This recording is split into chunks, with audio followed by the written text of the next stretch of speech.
урматтуу бүгүн жыйын катышуучулары. 5,5 айдан кийин жаңы элдин ишенимин алган депутаттар ушул жерге келип иштешет. Мен сиздерден кечирим сурап атам. Мага көптөр чек койбой, мен ушул 10 мүнөткө аракет кылам. Кошулса, 1-2 мүнөт кошуп берсеңиздер, суранат элем. Урматтуу жолдош депутаттар, мен 4 жолу депутаттык даражага жеткирген элиме чексиз ыраазымын. Мен түшүнүп турам, ушул ишенимдин 90% Атым Абсамат Масалиевичтин авторитети ойногон деп адашпаймын. Бир нече жолу депутат болуп иштеп, жогорку кеңешти айтылган мынчалык сын пикирлерди уга элекмин. Ага өзүбүздүн ишмердүүлүгүбүз да себептүү. Конституцияга жазылган нормаларды карасак, биздики парламенттик президенттик республика. Бирок эмнегедир биз ушул парламент өзүнүн күчүнү алгысы да келбейт, жоопкерчилик мойнуга алгысы да келбейт. Бул чоң жетишпестик деп айтат элем. Мойнубузга жоопкерчиликти алгыбыз келбейт. Үйрөнгөн адаттан ажырабай турабыз. 2 жыл мурда ушул жерде, так ушул трибунадан Бишкек жылыткыч электробордун үзүүчүлөрү чыкканда мен сунуш берген элем. Келгиле, коалицияны өзгөртүп кетели. СДПК фракцияны оппозиция чыгарып башкача кылсак, мен азыр деле кайталап коеюн. Бизде бир аз болсо да ишенич пайда болмогула. Тилекке каршы ал сунушум колдоо тапкан жокмун. Урматтуу кесиптештер, мына төрага мага тарынып атат. Мен ачык эле айтайын, урматтуу төрага. Мен сизге сын пикирлерди, кандай бир ой пикиримди жакшы ниет менен айтчумун. Жогорку кеңештин 4 агасы ушундай пикирлерди жакшы кабыл алган, чычалабай тарынбаган киши төргө жете алат. Ал эми спикер кызматты, сиз азыр спикер кызматты аткарып атасыз. Көпчүлүк депутаттарды мындай кагып туруп, мындай түз мамиле кылбай, кээ бир учурда сиз өкмөткө адвокат сыяктуу коргой баштадыңыз.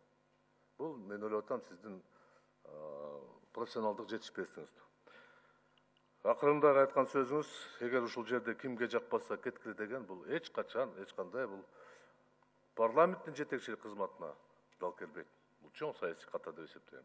Бирок андай десек деле, мен ачык айтам, сиздин мүмкүнчүлүгүңүз бар, сиз жашсыз, Дастан Арсызбекович. Эгерде жакшы аракет кылсаңыз, көп жакшы нерсеге үйрөнсөңүз болот. Эгерде тарын туруп, чалып турсаңыз, анда өспөйсүз. Урматтуу кесиптештер, мыйзам чыгаруу иштер боюнча айтпасам болбойт. Мына өткөн жылдын 6 декабрь айында 5 депутаттар шайлоо мыйзамдарга өзгөртүүлөр сунушталган болчу. Эми биз кыскача айтканда 9% босогону 5%га түшүрүп, жанагы күрөөнү 5 миллиондон 1 миллионго түшүрөлү деген сунуш бердик.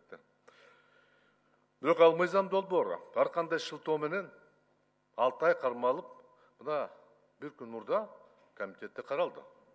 Барыңыздар билесиздер, колдоо тапкан эмес. Эми мыйзамдын табигаты ушундай, бир мыйзам өтөт, бир мыйзам өтпөйт. Ар бир депутат өзүнүн ыктыяры менен добуш берет, өзүнүн ишеними менен, партиянын кызыкчылыгы менен, башка себептер менен добуш берет. Бул күткөн нерсе. Ошондуктан эгер биз берген мыйзамды ушундай жол менен алып келгенибизде, анда кынтыксыз болмок эле. Ал эми мен 20 жылдан бери, мына 15 жыл депутат болуп иштеп жатам. Биринчи жолу ушундай арам деп койсом адашпайм. Жол менен мыйзамды четке какканды көрө элекмин мен. Өкмөттөн 3 ай, 4 ай корутунду ала албай жүргөндө, ошол эле мезгилде 2 күндө корутунду берген өкмөт бул ачык эле депутатка жасаган мамиле деп эсептейм да. Ошондой эле экинчи мыйзам долбоорубуз преференциалдык добуш берүү боюнча ал абдан мындай чырдуу мыйзам, мен ачык эле айтам, кабыл алыш кыйын. Бирок сунуш катары берген мыйзамды 3 айдан бери өкмөттөн корутунду ала албай жүрдүк. Азыр деле жок. Бул ойлоп атам, мыйзам чыгаруучу тармактагы ишмердүүлүгү абдан төмөн деп айтып атат. Сага мен ачык эле айтам, парламенттин жетекчилери талап кылып туруш керек өкмөттөн. Буга жете албадык. Биз дайындаган өкмөт көз карандысыз болуп калды. Спикерибиз айткандай, лапшаны кулактарыбыз кыйылып жүрүшөт. Өткөн жумада биз отчетту кабыл алдык. Депутаттар, жогорку кеңеш депутаттары отчетту кабыл алдык. Даярдаган кагаз боюнча турмуш соонун баары проблемалар чечилген, анча-мынча кемчиликтер бар. Бирок сыртка чыксак, турмуш башкача экен да. Акыбал оорлошуп баратат. Анан ар кандай жанагындай кыймылдар пайда болот. Ал күткөн нерсе. Урматтуу кесиптештер, болот, ошондой табылат. Качан оор болгон мезгилде, кыйын болгондо. Анан токтотуш кыйын болот аны. Биз отчеттун кызыктай болуп атат, өкмөт өзү берген маалыматында эми айтып кетейин, мына премьер-министрибиз бекитилип аткан мезгилде айткан, күздө мен структура программаны өзгөртүп алып келем деп. Бирок бүгүнкү күнгө чейин Сапар Исаковдун калган мурастыгы менен пайдаланып атат да. Өкмөт алмашылды толугу менен курамы менен. Туура, мыйзам жол берет. Министр эгерде өз ыктыяры менен кетсе, анын ордуна комитеттин макулдугу менен кызматка алса болот, туура. Бирок 100% андай жол менен алмаштырган бул башка нерсенин белгиси деп мен эсептейм да. Андай болбош керек эле. Ошондуктан бүгүн бул өкмөттүн бизде тоготпогон мамилесин мен сезип атам ачык эле. Мен жашырбай эле айтам, айрым учурда коалициялык көпчүлүктө ал чечимди аягында билип калып атат да. Эң кызыктуу ушул отчет боюнча өздөрү өткөн жылда пландаштырган иштеринин 88%-ын аткардык деп, бюджеттин киреше боюнча акчасын чогулта албай, саламаттык сактоо системага мыйзамда көрсөтүлгөн каржылоону толук аткара албай, эмнегедир биздин Жогорку Кеңештен канааттандырылсын деген баага жетишти. Мыйзам аткарылбаса, биз ага жакшы баа коюп атабыз деген. Бул деле менин пикирим боюнча бул чоң ката деп айтып атам.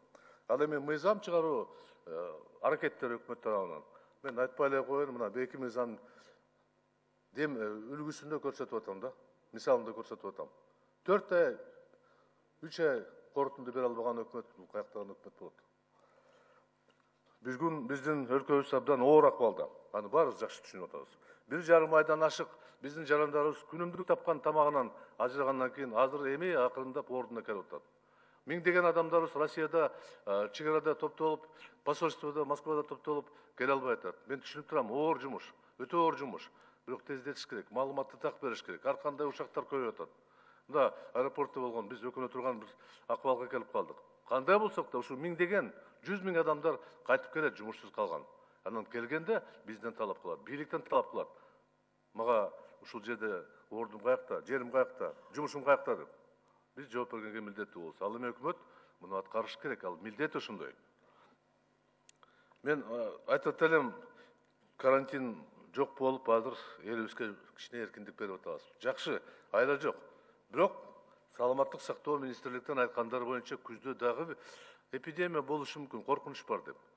Ооругандардын саны күн сайын көбөйүп атат да. Шашып кеткен жокпузбу? Ар кандай сөздөр, ушактар кетип, коронавирус бул калп деп, мына биздин жарандарыбыз Россиядан келип, моюн бербей жатпайбыз деп атат. Ушул акыбалга жеттик. Бул адам аң сезими өзгөрүлгөндүн белгиси. Мамлекет сени 2 жумага бекер жаткызып, дарылап, тамак ашың берем деп атса, жок жатпайм деп. Анан көрү үйгө барам, бекер отурам, туугандар менен учурашам деп. Бул аң сезими өзгөрүлгөндүн белгиси да.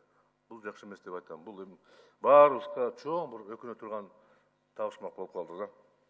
Мен пикирим, ушул акыбалда коронавируска каршы күрөшкө Жогорку Кеңеш түзмө-түз мойнуна алыш керек болчу. Эмнеге биз күтүп атабыз, президент баарын чогултуп тапшырма берсин деп. Андай болбош керек. Биз парламент ушул жерде тапшырма беришибиз керек. Кана антикризистик программа. Биз ушул жерде тапшырма бергенбиз. Бергиле программаны. Кана программа өкмөттөн? Жок программандай.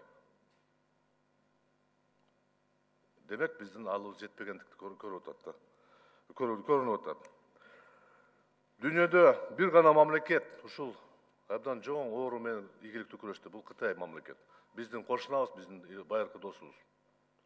Коммунисттик партия башкарган темир тартип менен, эли түшүнгөн, жакшы түшүнгөн мамиле менен кабыл алган ошондой шарт менен күрөштү. Ал эми башаламандык болгондо, өзүн билендик болгондо бул ооруну жоготуш кыйыныраак болот деп ойлоп атам да. Ушул оор акыбалга жеткирген бийликтин арасында мен да турам. Мен деле жоопкерчилигим бар да. Себеби мен сунуштаган мыйзам долбоор болобу, башка сунуштар болобу жеткире албадым, талап кылып ишке ашыра албадым. Ошондуктан мен ушундай чечимге келдим, депутаттык мандатты 25-майдан тапшыра турган чечимге келдим. Ушул жаңылык менен сиздер менен бөлүшкүм келди. Жумушта ар кандай болот? Айрыкча чыр болгон жерде, Жогорку Кеңеш эң чыр боло турган жер. Ушул жерде ар кандай сөздөр болот, бири-бирибизге катуу сүйлөп коюшубуз мүмкүн, тарынтып коюшубуз мүмкүн. Бирок кандай болсо да ушул залда болгон чыр ушул залда калыш керек да. 2 мүнөт уруксат берсеңиздер. 2 мүнөт кошкула. Рахмат. Сіздерге барыңыздарга ушул 4,5 жыл сіздермен иштеген үчүн мен чоң ыраазычылыкты билдирем. Ар бирөөңүздөр менен сый мамиле сактаганга аракет кылдым. Эгерде кичине менден кетсе таарынбаңыздар. Уважаемые коллеги, я решил добровольно сдать мандат. Причина проста. Я тоже несу полную ответственность за те проблемы, которые образовались в государстве, поскольку работаю в высшем государственном органе, парламенте. Значит, я не смог убедить вас в решении каких-то проблем. Я не смог убедить правительство в принятии каких-то решений. Исходя из этого, я принимаю решение с 25 мая прекратить полномочия. Еще осталось почти 6 месяцев до полномочий нового парламента. Мне хотелось бы, чтобы работа парламента хоть немного изменилась. И в этом плане я хочу принести извинения своим избирателям, ожидания которых, возможно, я не оправдал, и выразить благодарность соотечественникам за то, что они избрали меня 4-ды депутатом парламента. Я готов оказывать помощь государству, я готов работать на любой должности, где я могу принести пользу государству. Но в качестве депутата в этом составе я считаю дальнейшее пребывание невозможно. Спасибо вам большое, не обижайтесь, народу Кыргызстана процветания, а мы должны жить дальше, работать. Благодарю за внимание.